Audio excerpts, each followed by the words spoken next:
Good morning, good afternoon, good evening, good night. Welcome back to the Moonlight Hours podcast with me, your host, Moses. Welcome back. Hope you guys are doing good. I am, yeah, I'm fine. Um, as always, I don't have anything to really talk about. Nothing really eventful happened, today or recently in the past week since the last time I recorded this. Um, some homies came over this weekend, which was nice. It was very nice to see them. I haven't seen them in a very long time. Well, I saw, it was Brie and her brother James. James is my biggest fan. James, if you're listening, because I know you are, I love you. Um, I've seen Brie recently. I haven't seen James in like a year. I love you. It was great seeing them both. Um, I love my friends so much. I would die for them. Because they're not just my friends, they're my family. And I would die for my family just as much as them. As my friend. Yeah. Um, yeah, I don't really have anything to talk about.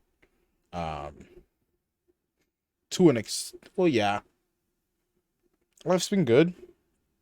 I have no complaints. Um, I took some time off last week, some time to myself. Took a sick day on Tuesday.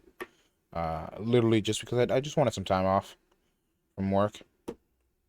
Especially because work has been on the more hectic side recently, and just needed a small little breather. Excuse me. But yeah, I don't know. I've just been thinking a lot about life, and I feel like I'm a lot happier now than I was before.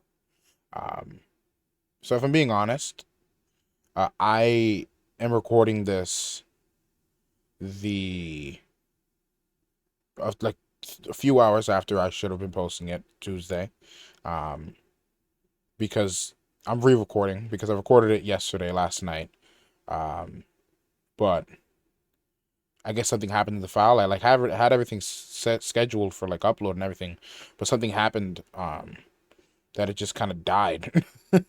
And it wasn't letting me upload them anymore. So I'm re-recording it now. Hopefully this actually goes through. Um, but yeah, I'm happy right now. Um, Today was an example for me of me being able to do what I want to do and being happy doing it. Today was my longest stream.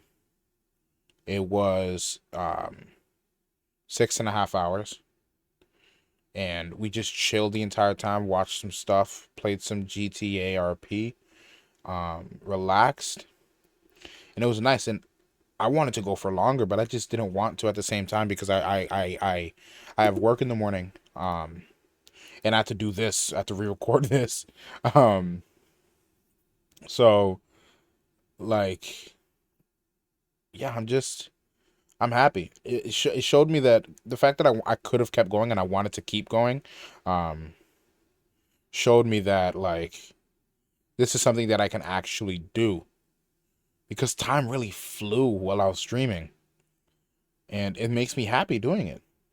I'm finding myself happier now. Like I still am exhausted mentally during work, but like outside of work, I feel better than I did, which is great, honestly. I feel like I'm getting better and better every day. Um, and it's nice, honestly. It's very nice. It's nice to feel this way. It really is nice to feel this way. Um, I don't know. I'm just kind of like, um, I'm like tired, but like in a sleepy aspect. Not because of the extreme. I'm just like I'm just kind of want to sleep. Um, I just kind of want to sleep. Uh, which I'm gonna do, obviously. Um, and I work the same shift for the rest of the week, so I'm good in that area. I don't have to worry about waking up, uh, like sleeping in and then not sleeping in, and then my sleep schedule being ugh. So thankfully, I don't gotta worry about that. Jesus, sorry about that. Um, yeah, stream's going good.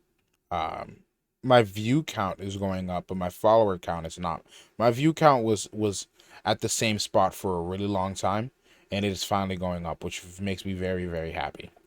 Um, but yeah, which is, to me, it's progress, honestly.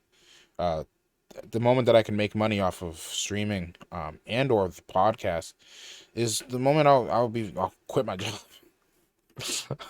I just that's the main goal. I always say it. I'm gonna keep saying it. I don't care if it's freaking I'm beating the dead horse.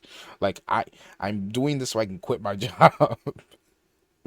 um, but yeah, um, I got really good sleep this past weekend too. Um, really nice sleep. I know I have really good sleep when I snore. I don't snore, but when I have good sleep, I do snore.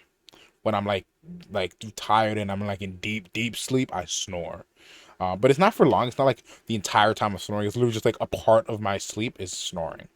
Um, yeah, that happens. I did that Saturday night. I snored. My mom told me in the morning, like, yeah, you snoring and like mumbling in your sleep. I was like, wow, I was even sleep talking. That's crazy. That doesn't happen.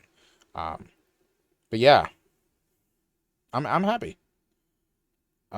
And I'm fine with snoring. But I was just like, yeah, and I've been having some crazy dreams too. It feels great to be have dreams because before last year, I wasn't having dreams every night. I would have dreams maybe like once a week, but now I'm having dreams every night, which feels incredible. Honestly, it feels great. Because I love dreaming that world where, in some case, I can have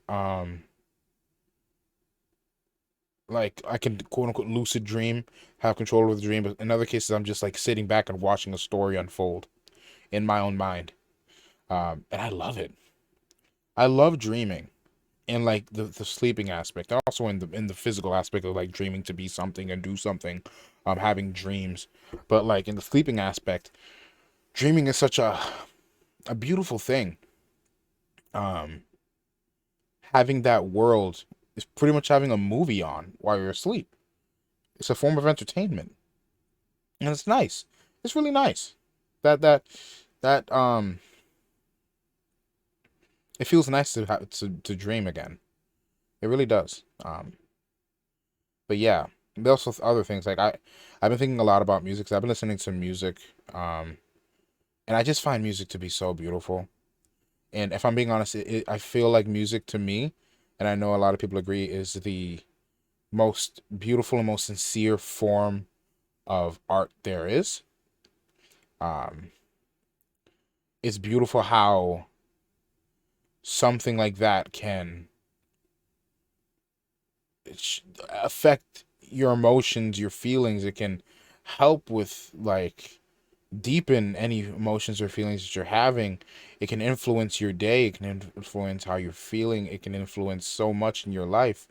And it is just that form of art that has just so much power and can give you and it can have so much power over you. And it's just, but in a good way, not like not like a bad way, but like in a good way. It can just like bring you so much joy, um, or sadness, or like anger, and it can just give you everything like that. And I love it. I love I I I I, I love music. I always have, and music is just like it's great.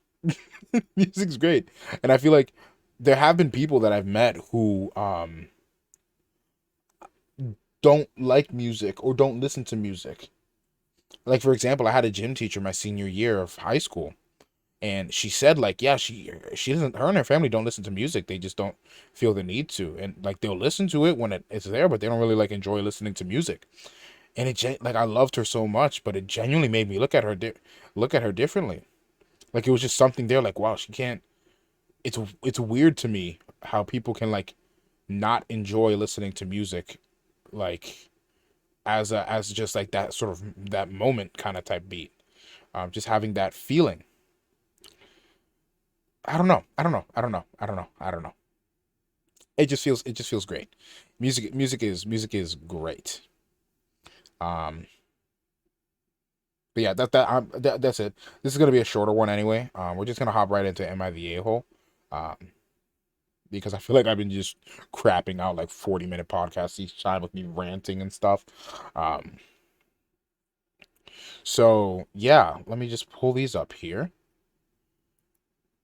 1 second.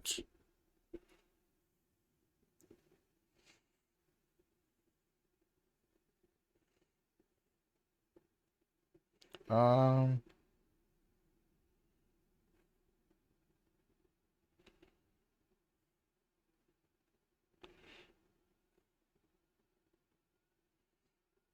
Let me. Okay, yeah, we got two here now.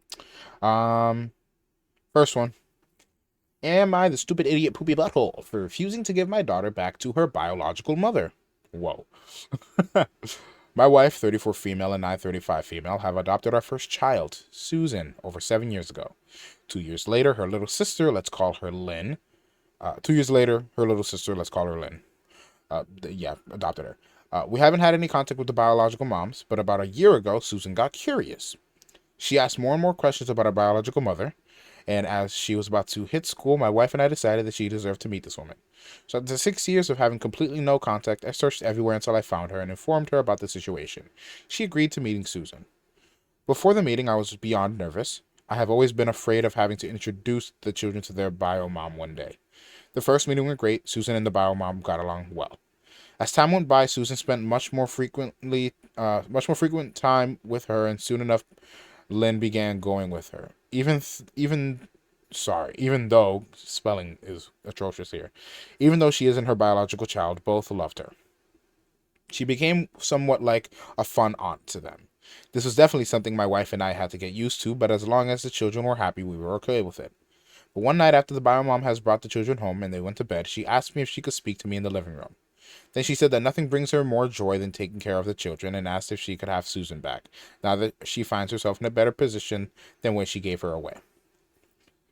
I was shocked. I was too shocked to say anything at first, so I said nothing. But no, you can't have Susan. She is my daughter. A little bit pissed, she explained that she was only asking for one of them and that I can still have the other one, and that it's a quote unquote female dog move to try to keep her child all to myself, and that was selfish, that I was selfish. At this point, I completely lost it because I thought my biggest fear had just come true. I started screaming at her, something along the lines that she isn't entitled to have the child she chose to give away, and that I love Susan and after years of raising and loving her, I don't have to give her back. Now, Biomom started screaming back at me, calling me selfish, saying that I have everything, quote unquote, and can't even let her have the one joy in her life. I told her that she is a child and not a trophy that can be passed around, and that I could never give Susan away, and that if she can't let the idea of getting her back, let if she sorry, worse spellings, and that if she can't let the idea of getting her back go, she will never be able to see her again. Um, she left with the words that she definitely won't give up, and if she wants Susan, she will get her. The next week, she kept contacting me, telling me what a female dog I was for not giving her Susan and threatened to sue us if we wouldn't give it to her.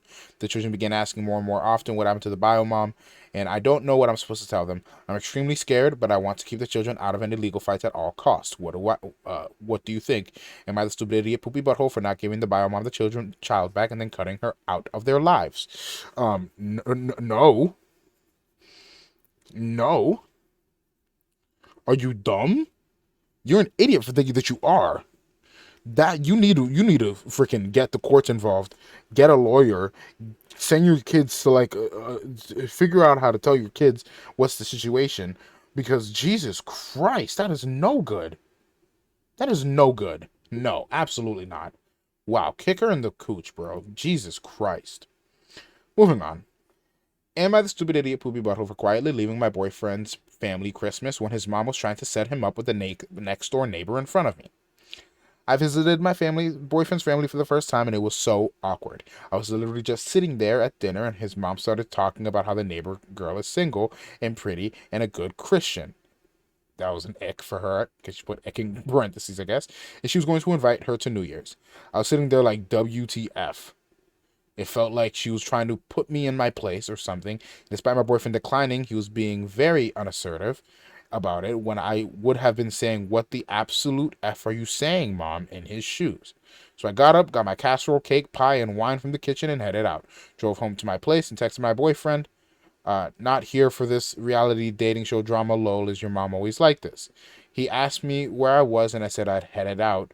I'm not into trashy reality TV drama vibe. He asked me where and I said I was at home. He said he didn't want me to spend Christmas alone and I said, come on by then, and he felt conflicted because his family was already tense after they'd realized I'd left with my cooking and the dessert.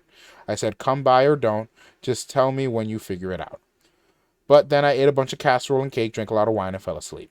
My boyfriend was texting, calling a lot when I was asleep, sorry, but I missed it all. He had apparently decided to leave the party and spend the night with me, but when I didn't answer, he ended up staying. The next day, I asked him if he sorted things out with his mom so she doesn't go saying that crap anymore. He said he'd said, he said he wasn't interested when it was happening. I asked if he could have a serious talk after the fact because I was there and when it was happening, I don't think she got it. He wasn't sure, so I just made other plans for New Year's because even though he'd invited me to his, I wanted a good time and not to be dealing with pettiness. My boyfriend was frustrated. I dipped on New Year's too, and it was an ongoing argument. I think he should have chewed out his mom on Christmas for being petty and weird. He thinks I shouldn't have ghosted with my food, especially because I brought a few big parts to the Christmas dinner. Am I the stupid idiot who brought her for dipping on Christmas dinner? No, you're not. You're not. You're not. You are uncomfortable about the situation. You had every right to leave. It's as simple as that. No, no, no ifs, ands, or buts. Simple as that. You are uncomfortable. Leave. She was making you uncomfortable. But yeah, that's all I got. We're just gonna do two, like I said, short one today. Um, yeah. Follow me everywhere. MJ Santo, you'll find it there. Instagram's MJ Santo underscore. Um, TikTok is Thickums McGee with a Q and three E's at the end. Twitter, MJ Santo underscore. Twitch, MJ Santo 1. Follow me everywhere, please. I post a new podcast every Tuesday, 6 p.m. But for some reason, this week didn't go through, 6 p.m. Eastern. Peace and blessings, love and happiness. Stay safe, stay happy, stay sane, stay hydrated. I love you all. Have a great night. Have a great week. Have a great life. I'll see you guys in the next one, or talk to you guys in the next one. Streaming Saturday. Come by. I'll be streaming probably from like 4 to midnight, maybe. But yeah, love you all. Have a great life. Bye.